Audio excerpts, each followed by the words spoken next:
All right,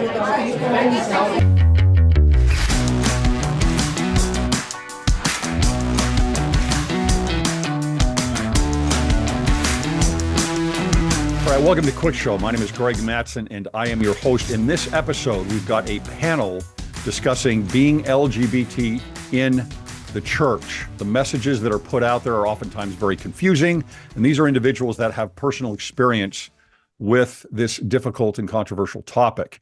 We want to welcome Tember Harward, Cwic Newsome, and Skyler Sorensen. Thank you guys for all being here. Thanks for having us. All right, so one thing that's common about each of you is that you are faithful members of the church that are gay or have same-sex attraction, however you identify with that. And one thing that's so important, I believe, is getting a positive message out to the church members and others that might be looking at the church about the LGBTQ individuals that are in the church but are faithful. We rarely hear these voices, so I really appreciate each of you here. What I want to start with is kind of your journey and understanding your background and how you came to be faithful in the church. Tember, can we start with you? Sure. So I was born and raised in a partner family, never baptized. About the time I could have been baptized, I started living an open homosexual lifestyle. So with gay boyfriends, and distanced myself from Christianity generally. Never would have seen myself a member of the church. I hated Mormons. And then, long story short, my brother shared the Book of Mormon with me, which I swore I wouldn't read. And ultimately the Lord had other plans, and I received a conviction that I needed to follow Jesus Christ to have peace and fulfillment in my life, because my boyfriends weren't providing that for me. And so I joined the church when I was 22. And years down the road, served a mission. I'm now married to a woman, and I have 2 small kids. And so, yeah, that's a little bit about my background. Can you just say real quick, what is it? How did you get over that disdain, perhaps, for the church, for Christianity, and have a change of heart about this? I mean, because you're going to be in an environment where there are others that are going to feel the same way. And it's easy, I think, to kind of foment that attitude. Well, I mean, I honestly, for me, it was just receiving a strong witness that I couldn't deny that Jesus is the Christ. And honestly, I didn't want that answer. I wanted the answer that I could continue to have my boyfriend and be living a homosexual lifestyle and have that part of my religious experience. But having that witness, that spiritual witness that Jesus is the Christ and that I needed to follow him to have fulfillment, kind of turned my world upside down. And I had to learn that I may not understand, how do I say this? I may not understand the doctrine, and I may not see how it all is going to play out in the end, but I know it's for my good. And God's ways are higher than my ways, and his plan for my life isn't centered around a superficial identity. And I had to place my faith that the doctrine in the scriptures is true, and I'm going to live the best that I can according to what is taught there. And that's how I'm ultimately going to be happy. And that's what I've seen that's made me happiest, even though it goes against my carnal nature. So yeah, I guess it's been a process of learning how to do that, but that's how I've done it. Appreciate that. All right, Cwic Newsome in New Zealand, all the way from down under. Give us a little synopsis of your background and how it is that you came to be a faithful member of the church. Yep, sure. So I was raised Jehovah's Witness, got kicked out at 18 for being gay, um, lived the gay. I actually lived as a trans woman for 4 years after I got kicked out of the J-Dubs, although I was never truly trans. Then came across Pentecostal Christianity, had a massive conversion into that, kind of lived for about 10 years on that whole pray the gay away thing. So this is like back in the mid-80s. That never worked. So even though I loved Jesus, the gay stuff never went away. So I left Christianity pretty much broken-hearted, feeling that God had broken his promises to me. And so I was extremely anti-Christian for about 25 years. And then about 8 years ago or so, started listening to Jehovah's Witness stuff online, and that kind of transferred to what I called at the time ex-Mormon stuff. Watched a lot of Mormon stories, and kind of came to knowing about the Church of Jesus Christ through that, really. And that led me on. So I watched online for probably 1.5 to 2 years before I even met anyone from the church. So I was purely interested in it from a sociological point of view. I wasn't really interested in the religion as such. Then one time he did an interview with Carolyn Pearson, and that story of her nursing her husband who was dying of HIV,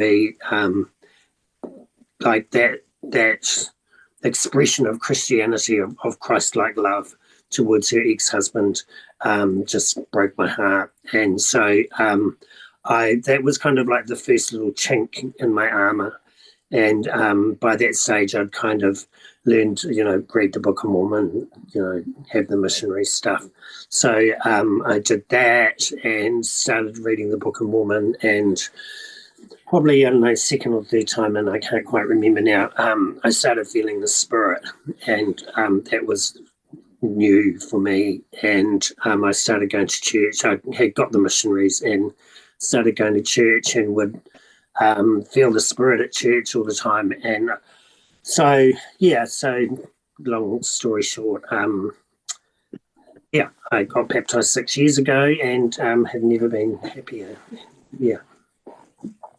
Greg, something I love about you and your story, you and I have had discussions for hours on this. I think that early on, and this happens often, Tember said the same thing, you were very, in a sense, anti-Christian, maybe even anti-God, because of I'm going to maybe put words in your mouth here. I think I'm right, though. It's because of the hurt that you feel, and the difficulty of bringing these things together. Your nature, the way you feel, and yet seems to be a different path. And one of the things I like about you so much is I think that even in those times, and then coming back and trying again and again, you always had a love, in a sense. I think you always felt a love for God. You wanted to be close to God, and you just couldn't figure out how to get that done. And so when the opportunities came up, you were able to grab onto that. And so you found a way then through the church to reconcile these things a little bit more, right? And being a faithful member of the church and following the law of chastity, you can do that because of the truth that you see, and because of the fact that that regardless, God loves you. Is that correct? Yeah, so I think the really selling point for me with Latter-day Saint theology teaches quite a different theology than what I was raised. So I was raised with, you're evil because you're gay. Whether or not you're doing it, doesn't matter. You're a piece of dirt because you're gay. So the first thing that I learned about Latter-day Latter-day Saint theology was that we don't know why the church doesn't have any claim as to know why we're gay, but if we live chastity and and follow God's commandments, that we can be a follower of Christ. And that really appealed to me, because I had, previous to that, I was forever trying to change my fundamental nature, and within the confines of the Church of Jesus Christ of Latter-day Saints, I don't have to pretend to be something that I'm not. I'm still a gay man, but I love my Savior. And so to clarify for many people who have very different definitions of gay, right? It's you are who you are. How you feel is that you're a gay man, but you're living a lifestyle conducive to the commandments of God, and etc. Correct? Yeah. So I don't. But in all honesty, I never really had that much being in the gay community. But certainly aspects of gay lifestyle I was fully participating in. But you wouldn't call me like I've never been a political gay or anything like that. I'm just a gay man, Great, Craig. Appreciate that. All right, Sky, tell us a little bit about yourself. Yeah. Wow. Well, I'm always inspired hearing more of Tember's story, and also it's great to meet you, Craig, and to hear a little bit about your story. I feel like I have a very boring story comparatively, at least maybe a more traditional one, I would say. I grew up in the church in a big, active Latter-day Saint family. I'm number 4 of 8 children, and our parents raised us to love Christ and to prioritize family and a relationship with our Savior. And so that was kind of my backbone, my foundation. And I served a mission in Oregon, and then came up to Utah County to go to BYU. I graduated from the media arts department there, basically a film degree is what most people would know that as. And since then have just had a variety of media related jobs. And I kind of, in that vein, I started a podcast with my friend Preston, and we are both, I guess I should backtrack a little bit. Before all of that, I did meet my wife, and we got married in the Provo City Center Temple in 2018. And we have 2 children. Milo, our first, was born premature and passed away after about a month. That was in 2019. And then our little girl, Remy, she just turned 2, and she's a whole barrel of fun. But yeah, we got married in 2018 and have been living in Utah County. Going back to, I started a podcast with my friend Preston, and he is also in a mixed orientation marriage with a wonderful woman. We talked about, it was called Sit Down with Sky and Preston. We talked about these issues and how we remain faithful as Latter-day Saints, as gay Latter-day Saints. And I guess what our ideas for success were for those who had same-sex attraction, identified as gay, but want to remain committed to their covenants in the gospel of Jesus Christ. That has since morphed into a podcast that I do with my wife called Sit Down with Sky and Amanda. Amanda, my wife, and we do that. We're starting up a new season fairly soon, and we'll probably do a monthly podcast episode. And then also I wrote a book called Exclude Not Thyself. I guess I'll do a shameless, I have one sitting right here. Do it. Shameless plug there.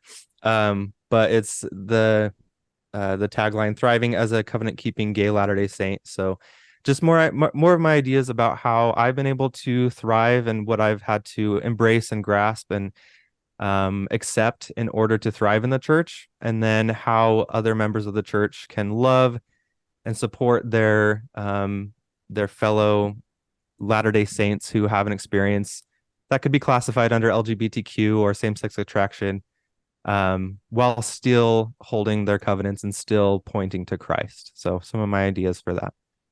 Awesome. Well, we'll make sure to put that book in the description box so people can grab that. Back to Tember. Tember, what do you see in the church right now in terms of the messaging to individuals that are LGBT, right? And is there are we running down the right path? Is the messaging correct? I mean, this is very messy stuff. This is very difficult to accomplish, right? And to be able to get out, again, a positive message to LGBT individuals within and without the church, and still fight against a narrative that says, hey, if you don't allow temple marriage or other options, if you're living a gay lifestyle, are we doing a good job of this? And what is the feedback that you get making the choices that you've made? I think generally, officially, from the brethren, from the First Presidency and the Quorum of the 12, we get orthodoxy. We hear the same consistent message. I mean, just this past conference, President Nelson made it pretty clear that only a marriage between a man and a woman, where chastity is upheld, can you be able to enter into the celestial kingdom. I mean, that's always been the stance of the church, and they continue to re-emphasize that. And we continue to hear it in the temple every time we go to the temple. We are supposed to fashion our lives after Adam and Eve, and that's ultimately how we are exalted. So officially, that's the messaging we hear, and I'm grateful for that. I'm grateful for that consistency. That's what I need. That's what all of us need, to be reminded of that constantly. However, unfortunately, I see confusing messages coming from more on a local level, and sometimes through church-run organizations seem to portray a different way of looking at LGBT issues. And I know so many. For those of you who don't know, I do a support group locally, and I write a blog called Musings of a Queer Saint. And my ministry is called Beacon. I run a support group for same-sex attracted Latter-day Saints. And awesome. Through that ministry effort, I have seen so many people I know, sadly, who make choices to break their covenants or leave the church because of certain individuals who were invited to come speak at stake conferences, or not stake conferences, but stake firesides. And so it's things like that confuse many people within my influence, where they hear these messages coming from the brethren, but then they hear the opposite, or things alluding to the opposite, from from faithful members of the church, or what seem to be faithful members of the church. So it can be a little confusing. Yeah, and I've seen the same thing. Sky, let me bounce over to you. Is there, like Temper is saying, is there a certain attitude among some people that are members of the church that make what you do more difficult? Do you get a sense that there is a pushback on you should just be your authentic self, just be yourself? That's something I see out there a lot anyway. Do you get that kind of feedback? Yeah, I mean, certainly there are differences in how people in the church view these issues, and how they talk about them, and what they believe about them. And I happened to release an article this morning just on my Substack about this topic, and so it's been fresh on my mind. And what I wish I could adequately express to members of the church, who most of them I think have the right intentions. They want to follow the call that Elder Ballard put out there to better understand our LGBT brothers and sisters and the experience that they have. So they have that as their motivation, and they want to, show love to these individuals. But a lot of times, instead of turning to modern prophets, they turn to maybe modern influencers, or people who have less orthodox ideas about the gospel and how we can live it in our own lives.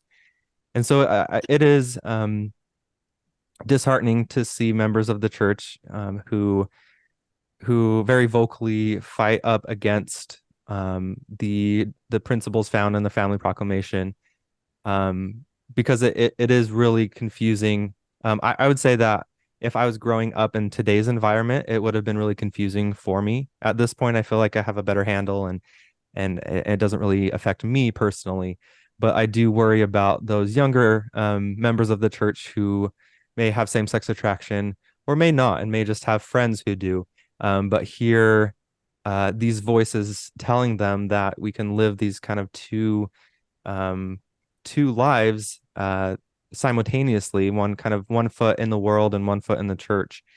And I worry about that influence and what it means for these young, especially young Latter-day Saints with very impressionable minds, and already struggling to know how they fit in the church and how they can live the gospel. So would you say also, and agree with Tember, that, any mixed messaging seems to be, we get one message from the pulpit, but perhaps in the culture of the church, sometimes there's another narrative that quite frankly is kind of has some momentum in it. Well, can I add real quick a very specific example of something I've heard? I know individuals personally who have been told by their bishops that as long as they keep the law of chastity, they're allowed to date the same sex. And this isn't just one bishop. This is multiple bishops who've told different people that I know personally.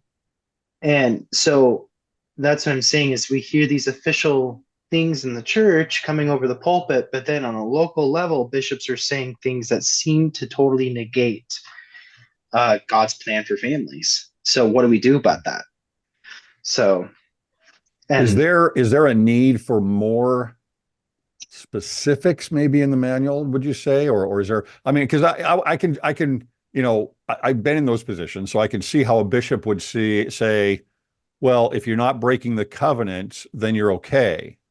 Right. I'm just kind of trying to put thoughts in their minds, I suppose, but you can see how they might say that. The problem is, as you said, what direction are you heading in? Does that make it easier for you or more difficult? And is it moving you toward exaltation? Right. Mm-hmm. Yeah, I would say, I would always welcome more specificity or more clarity from the brethren, but I don't think we necessarily need it. I feel like things, as Tember was saying, I feel like the doctrine is clear enough. And if we, like in our individual lives, are seeking to become like our Savior and take the words from our prophets with confidence, I think it's pretty clear the expectations and the things that we should be doing and the things that we should not be doing. But I think if the brethren start getting into more specifics, it kind of becomes a negation of the scripture about not needing to command in all things. I don't think we need everything laid out for us. We have the spirit of discernment. We have our own, our own ability to make decisions, our agency, and our ability to choose. And I really do think that it's clear enough. And culturally within the church, there is going to be overcorrections. There's going to be some growing pains and mistakes made at a local level for sure. And I think that's to be expected and should be handled appropriately, as needed. But yeah, I think generally speaking, as Tember was saying, it is clear, and I don't know that we necessarily need more specificity. Okay. Craig, coming over to you, same question. How do you feel about the messaging and the doctrine and maybe some cultural underpinnings? You have a little bit of a different experience there in New Zealand that we might have in the US. Yeah, so I totally agree with Tember and Sky. I think that the messaging from the brethren is very clear. Yeah, the whole confusion thing, like I think because of that, like I kind of like, why, why the confusion? I don't kind of quite get that, because the messaging is so clear. I think members of the Church of Jesus Christ, my experience of them is that they are so loving that I think in their effort to love, I think that's where some of that other stuff comes from. And I don't believe that some of that stuff that is coming is correct. I think it does confuse not just straight members of the church, but LGBT members of the church as well. So I guess so. In my experience in New Zealand is an extremely secular country. Christians are minority here, and the Church of Jesus Christ is even more minority. So we don't kind of like have the whole Bible Belt or Mormon Belt thing geographically. So for Latter-day Saints, in my experience in my ward and in my stake, and I've also done I've done like maybe 2 firesides outside of my region, is that people, like the general population, Latter-day Saints are extremely accepting of LGBT people. So I think, if anything, it more becomes, especially when I was converting, it was, from my non-Christian friends, it was, why would you join a church? What are you doing? You're joining a religion that says you can't be truly who you are. With time, however, they've realised, 6 years in, they've realised that actually I'm, exactly the same Craig as I've always been. I just don't, I just love chastity, and don't swear so much. But, other than that, I guess there's been more change than that. But, I think there's probably I remember talking to you, Greg, some years ago and saying, I hope that one day there will be gay, temple ceilings. I no longer believe that. I think I've been, in the church long enough now to realise that, ceilings are more than just about sexuality. That's ceilings between a man and a woman. That is God's way of exaltation. I see beautiful. I have numerous beautiful examples of heterosexual relationships around me, within the church, that make me convinced that, this is how God wants it to be. But on the other hand, I think, it was interesting. I can't remember who said, I think it was you, Tember, talked about, bishops, telling, kids to, keep their covenants, but, date. I was really interested in that because, me as an older person coming to faith, who had basically done it all, for me to live chastity was a kind of easy decision because, I was a little bit older. 54 is not that old, but you know what I mean. But I think, I've always lived with this kind of, there's an expression, I can't remember what it is, but of this, I kind of feel like it's a hard sell.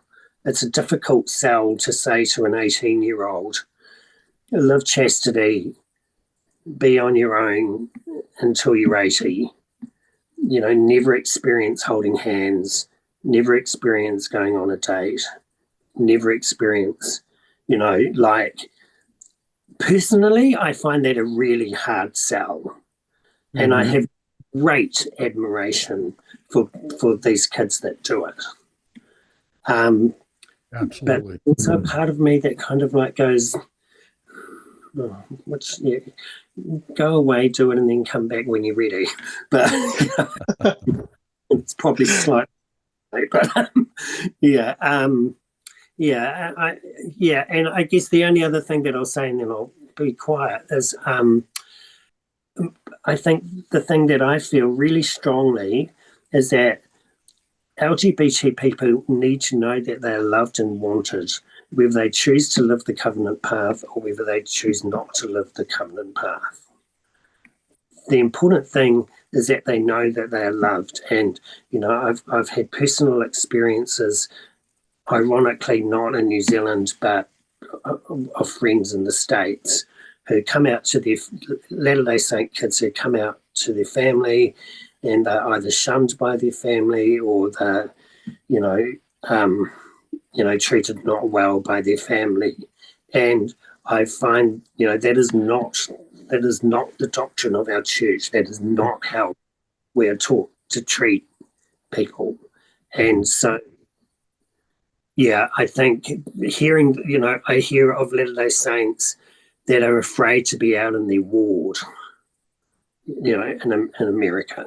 And I find that shocking, that people would be literally afraid to be themselves. But can I jump in here real quick? Yep. I just real quick, I think I mentioned the example of bishops through encouraging same-sex attracted individuals to same-sex date, but I think there's also the flip side we have to acknowledge that more conservative Orthodox members can do a better job at, to be fair, is that we need to get the message out there that if someone is called to celibacy, single celibacy in this life, it's not a life devoid of intimacy. And no. I think sometimes we go to the opposite spectrum where some leaders say, oh, because you have SSA, you shouldn't have any relationship with other guys, and that's just dangerous, and you should cut that off. And I think that's just as unhealthy.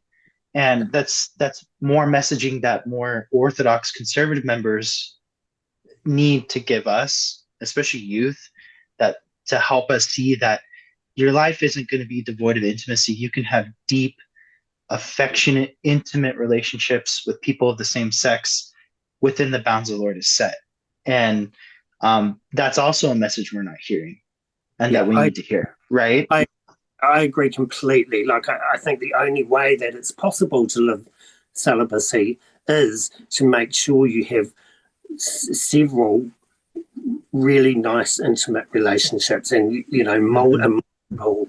Yeah, I completely agree, Tember. Yeah, and I'm not saying I give advice about things. Certainly, I couldn't do that. but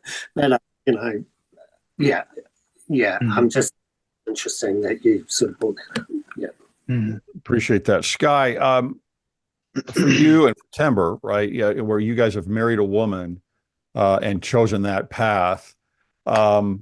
I'm just thinking about what Craig had said, that it would be so difficult. It's a hard sell. It is a hard sell. It's very difficult to talk to a young man whose hormones are raging, and it's like, you're gonna give this up, or what you naturally and carnally feel. But of course, I'm imagining for you guys there is a sense of, okay, but if I were to fulfill that, and let's say come back to the church in my 50s or 60s, what am I going to miss out on? Right? I mean, what how important is it for me? And I'm not saying everybody might choose this, but how important would it be for me to actually be a husband and a father? Is that right thinking, Sky? Yeah. I mean, I definitely feel that if I could, I don't think I could adequately express to like a younger version of myself how I would feel in the situation I am now, and how fulfilled and how happy I feel in my marriage. As you said, like when I was younger and had those hormones raging and was kind of in a different mindset, thinking about the future, I always had the desire to be with a woman. I always, I had doubts like anyone else, but I always felt that this that the gospel was true and that this was good and this is what I wanted. And for me, that meant pursuing a temple marriage. And so that's the future that I always pictured for myself, but it felt very scary and filled with a lot of uncertainty and doubt about whether or not I could actually be as happy as I actually am now. I don't think I could convince my former self that I would feel how I do now. And I recognize that not everyone um, is blessed in the way that I have been regarding a temple marriage, and I mourn with them and want to buoy them up however I can. But I have also been very grateful for my situation and how God has blessed me to find what I've been able to find. Now, for you and Tember, then, this is what you have chosen. Do you think it's the only way to be? I mean, you're talking about also being a celibate gay man in the church. Would you try to influence people to get married, or do you kind of say, look, this is your option? I always say that I think it's a worthy goal. I'm careful not to prescribe it to others, because I know that there are circumstances where it might not be on the table for somebody. But I always say that it is a worthy goal, and if it's something that you feel pulled toward, I think you should pursue it with everything that you have. I'm definitely biased. I think everyone should at least consider it or put it on the table or wrestle with it or think about it, and honestly think about it.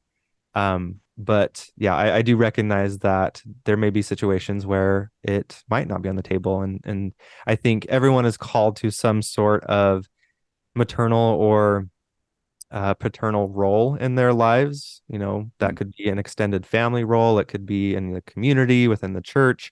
There's some sort of either fatherly or motherly role you can play beyond just like a traditional family unit.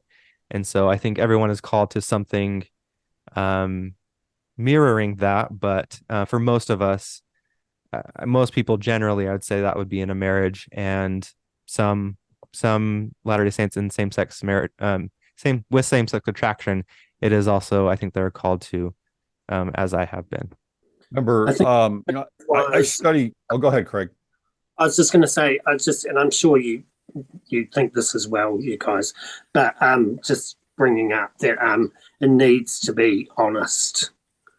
Like, if in a mixed orientation marriage, yes, yeah, all the cards need to be on the table. Because years ago in the 70s, when they were saying, "Oh, just get married and hope it'll go away," that's not what.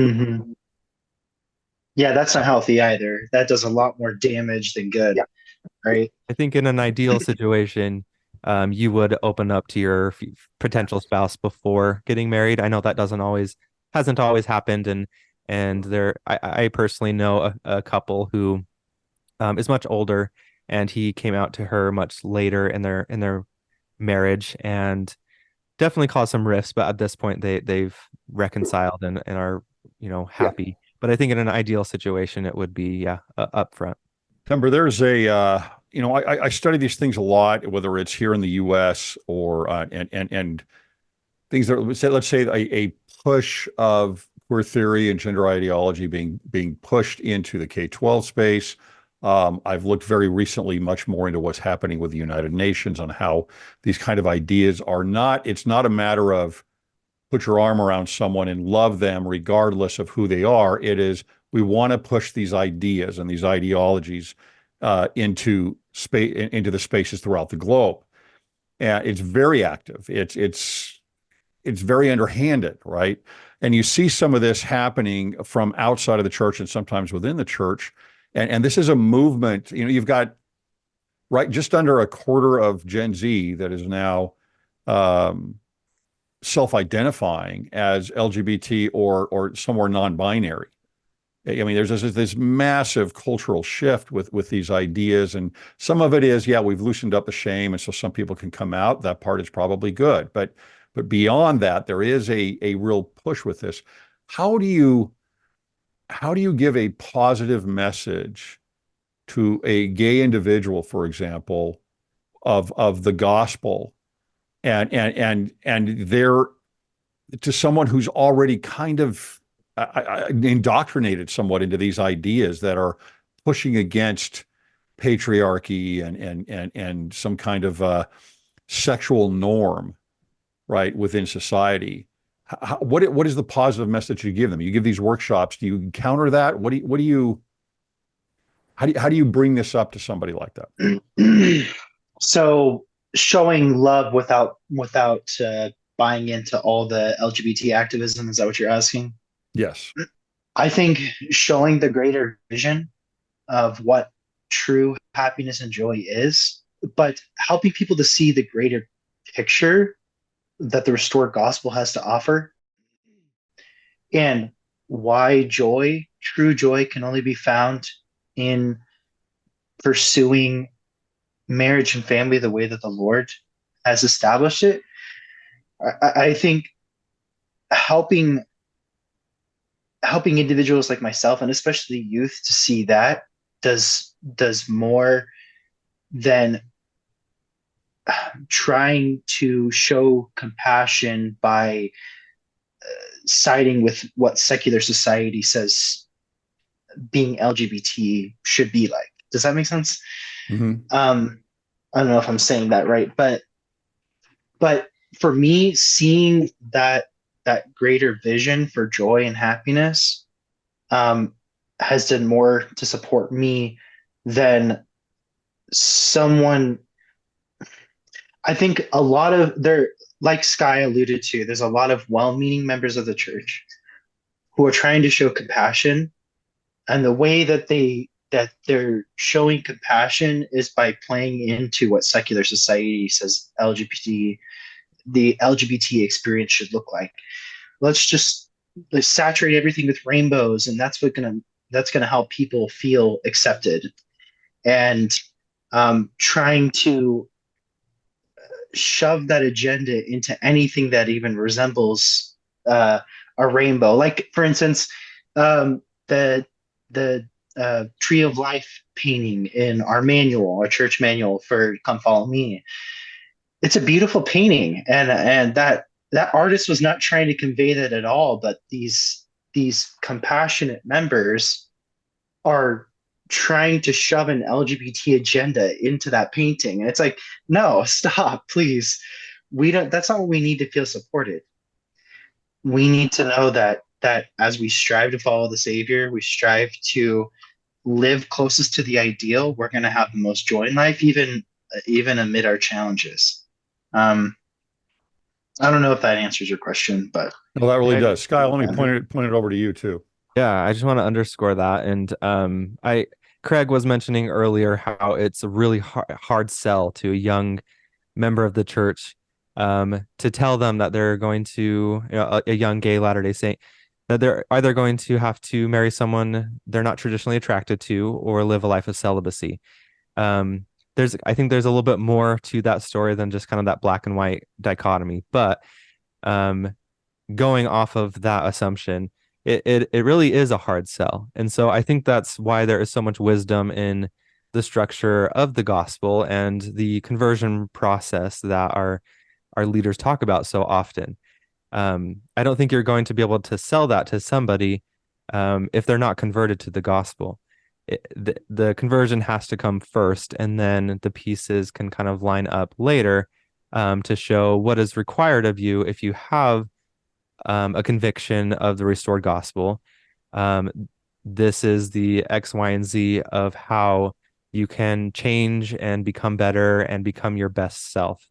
And so then those pieces can kind of fit in later on. The conversion has to come first. And so I think there's wisdom in that process that has been, laid out by modern and ancient prophets, and something that we have to remember, especially with our interactions with individuals, because we might be talking to somebody who doesn't have a full conversion, and we might want to argue with them about doctrine. That's going to kind of go, that's not going to stick with them. We're going to be talking past one another because we don't have that common foundation of conversion. And so I think that has to come first, and we should be willing to figure out where the individual that we're communicating is and talk to them with their current level of understanding, and not just become like an echoing of different beliefs that we hear in our given circles. I appreciate that. Craig, let me ask it to you in just a little bit of a different way here. You're someone that I really respect. You've gone through so much in your life. You've made changes. You're a wonderful person, and you have a real love for God, and I really respect all of that. One thing you do is, hey, Greg, just make sure that your message is open to LGBT individuals, right? In other words, don't just talk about the dangers of maybe, as I do often, about these ideologies, but make sure that how is the church being open to people like yourself who need the message of the gospel, right? So how do we do that? How do we offer a message that is loving and seeks to find LGBT individuals and help them belong in the church while we stick to the doctrine of exaltation? Well, I think by just by being very clear about what the doctrine is, and then allowing people to be themselves. Like, yeah, I don't know. I see it really simply, Greg. I don't really. I think that. So, like, I guess you could say, I spent so many years being miserable as a gay man because of the messaging that I was getting from religions. That the one thing I did when I left religion was I said, I'm going to be the best gay person that I can be in every sense of the word. And I kind of still stick to that way, I don't really, and I guess, as an older person, and for many, many years, I haven't cared what people think about me.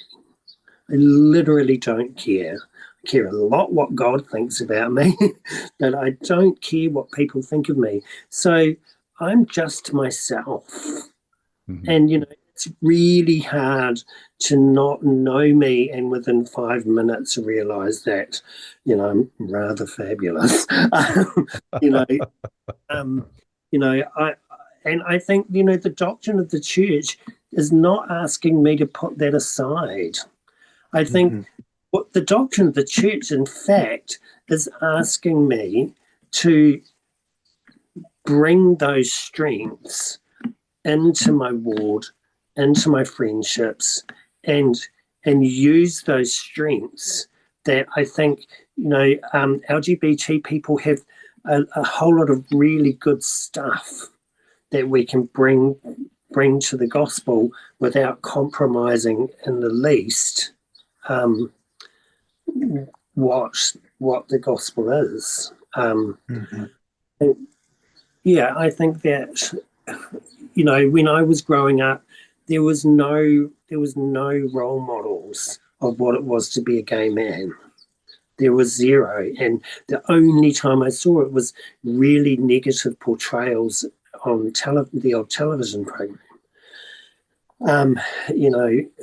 And so, yeah, I think in this day and age, I think it's so much easier to, I'm happy to be identified as a gay man, but I refuse to be identified by, my gayness being something that's measured by sexuality, because, I've been in the church for 6 years now.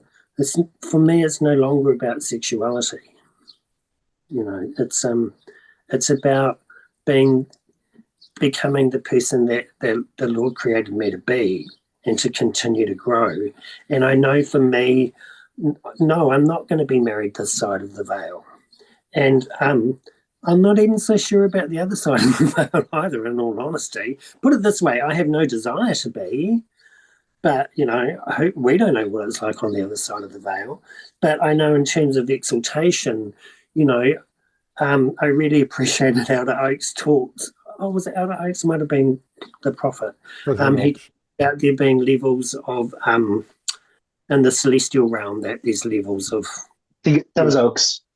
So I might not go to the highest level of exaltation because I'm not married to a woman, but I know that I'm going to live with my Savior in the celestial kingdom, and I'm really, really grateful for that. I've got to admit, I don't aspire to the exaltation in terms of male and female, but I don't know what's going to happen on the other side of the veil, and I'm quite happy to accept that if it happens. I mean, in my patriarchal blessing, it mentions family and progeny. So I've always replied that that'll be on the other side of the veil, but I'm certainly not living this life going, oh, I'll be straight on the other side. I don't think that's would be healthy for me. Yeah, I don't know what we have to ascribe to ourselves exactly. I think the key is, as you've all stated, is are we following the will of the Lord, right? Are we following the commandments? Are we following the will of the Lord? And I'm pretty sure that if we do that, things will kind of take care of themselves, right? The key is, can we put our own will on the altar of sacrifice and offer it up to the will of the Father? Yeah, because also I just heard on a podcast the other day, and I thought it was really interesting. And I think this whole LGBT issue, the overall thing, and with everything going on, online at the moment, with the confusion in the church, with different messaging from different places within the church, and this person on this podcast said, in some senses, this is an Abrahamic test. That having all these issues, am I going to stay or am I going to go? Am I going to stay or am I going to leave? Because people on both sides of the spectrum are in that same boat. Yeah, and I'm like, I'm staying with God, and I'm staying with the brethren. I'm staying with the Book of Mormon. Can I add to that? Yes. I would just say that I agree wholeheartedly, and I've been surprised because there's always been kind of the less orthodox side of the picture, and members of the church who take that approach to these issues, and there has been they've really struggled with staying in the church and being positive about the direction of the church. That's always kind of been a factor, but I've been shocked to see kind of the other side have a similar idea. I've seen people who I would classify as more in line with me ideologically and religiously start talking about the church going in the direction of apostasy and kind of really doom and gloom sort of things that I think are just as damaging as the other side. So no matter what side we come from on this issue, we have to remember to get outside. I think the internet drama, sometimes it gets a little bit monotonous, and I think we lose sight of like the bigger picture and our own individual responsibilities with our family. Remember the big picture. Remember Christ is at the helm, and he leads this church, and it's not going to go into apostasy before he comes again. And we're best suited doing our best to keep our covenants and speak truth when we can, and just be a change for good, but also remember our own salvation and our individual circles. Great words. Okay. So what I want to end with is this. We started off talking about how, you're all faithful gay Latter-day men, and there aren't enough voices from those individuals, I think, in the church. We get a lot of other voices, and that adds to a lot of the confusion, or those that were faithful and now are not, or, whatever it might be. What can we do to get voices like yours out there on a stronger platform so that, I mean, you talk about a role model, Craig, it's how do we get more healthy role models for those that are LGBT in the church to say, oh, there are those that navigate this in different ways. They are faithful to their covenants. They are happy and they have fulfillment. How do we get that message out there, Tember? That's the question, isn't it? So I've struggled with this a lot because I've reached out to different individuals at larger church platforms. For instance, one of them I talked to is the producer of Saints Unscripted, and I brought up to them and I said, all the individuals that you've interviewed on the LGBT subject have all say things that go against the doctrine of the church on their platforms.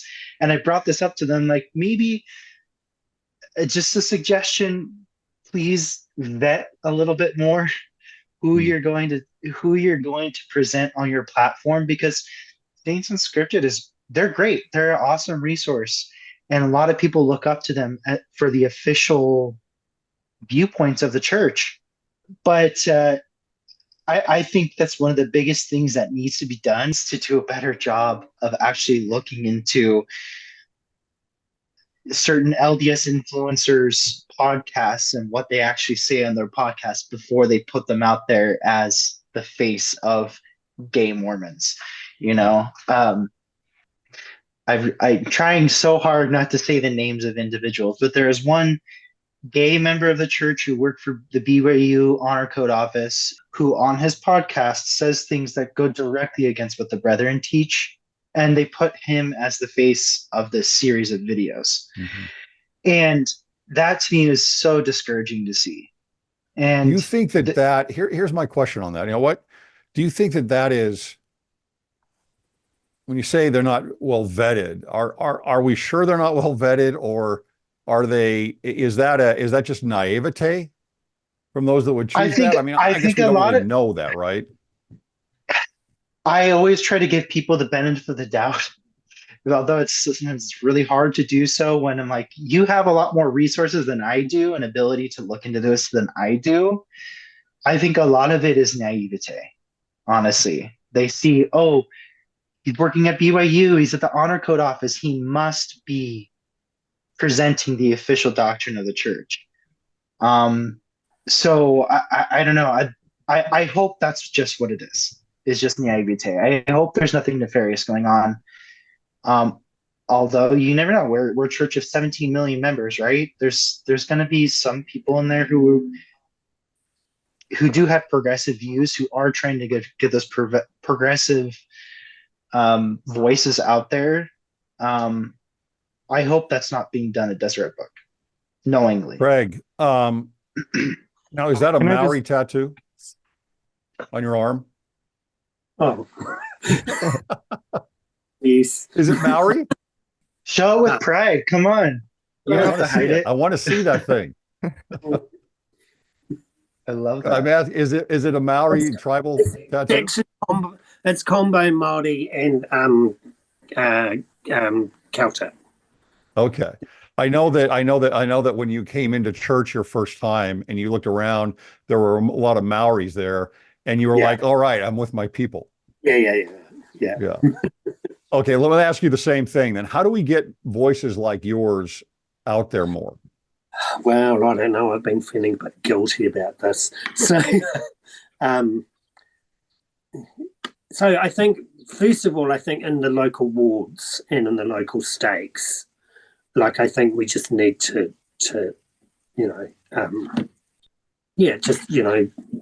feel more comfortable with being ourselves. And, I'm the ward pianist, the Sunday school teacher, I just got called to, as the elders quorum president, the three guys. Elders quorum presidency. Yeah. When it's appropriate, which is not all the time, but sometimes, I'll in Sunday school, I've been teaching Sunday school for 3 or 4 years, and, when it's appropriate, I'll bring it up. or tied in somehow. Not all the time. I don't want to bang on about it, but I think it's good to bring it up. I think it was interesting. I did Sunday school last Sunday, and I showed them that picture in the Come Follow Me book with the tree. I said, "How many of you guys see? What do you guys see here?" And they just said, "A pretty tree." Nobody said, LGBT flag thing. So yeah. But yeah, I would love to see, as I told you guys in Tember before we started, I came across this one guy just the other day who's, a faithful saint, doing a YouTube channel, and he's really inspired me. I'm like, oh my gosh, maybe I should do that, and not to bang on about LGBT issues, but just to be there as a gay Latter-day Saint, obviously trying first and disciple of Jesus Christ, but as a gay Latter-day Saint, but just living the gospel and sharing Jesus. I think I would love to see more of us do that, and then I hear myself say that, and I go, yeah, but Craig, you're not doing that. So, but I don't know whether I want to be on YouTube, but yeah, but yeah, definitely, I would love to hear. I think that there's a distinct lack of voices, and even within as loving and as supportive as my stakers, I still see a slight reticence when it comes to these matters. And we've got numerous people in the stake somewhere, on the spectrum of LGBT stuff, and I would love to, just have more of a presence, but without becoming, the LGBT show. We don't want that either. Right. Yeah. So yeah, exactly. So, all right, Sky, bring us home on this. Now, you've got your own podcast that you've done. You talk a lot about these issues.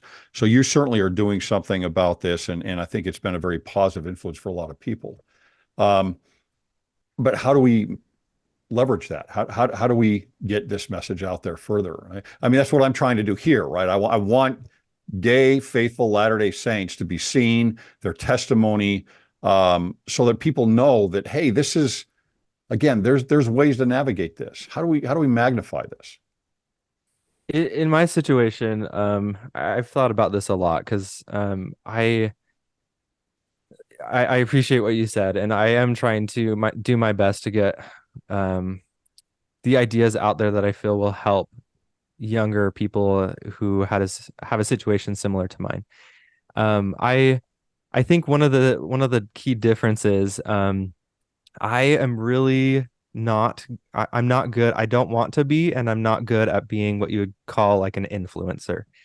But I think there is some value in that, especially for the younger generation. That's a lot of what they look up to, is those who are willing to put their face out there and be very present and vocal on social media. My advocacy has been a little bit different, where it's a little bit more academic. I'll put out articles and books and graphics. I'm not very much often tied to the content with my face. But I think I guess I would say, if there is somebody out there who that is a talent of theirs and who is a gay Latter-day Saint who wants to encourage others to live their covenants, I would encourage them to become that face, or put yourself out there a little bit more and become that voice that can resonate more with a younger crowd. Because I know a lot of people, a lot of gay Latter-day Saints who are kind of similar to me, are vocal about their experience, but again, it's kind of for an older audience, I guess you could say. And so we're not doing a very good job of reaching the younger crowd, and I think that's one of our big foibles. And so I every now and then will kind of try. I don't want to be an influencer, but I try to reach different demographics and have dabbled in things like that. But I think that is one thing we could consider and put the call out there for someone who could probably do it better than someone like me. Well, I really appreciate all three of you. You guys are all an example to me. The way you navigate these things, we all have our struggles in life, whether we're gay or straight.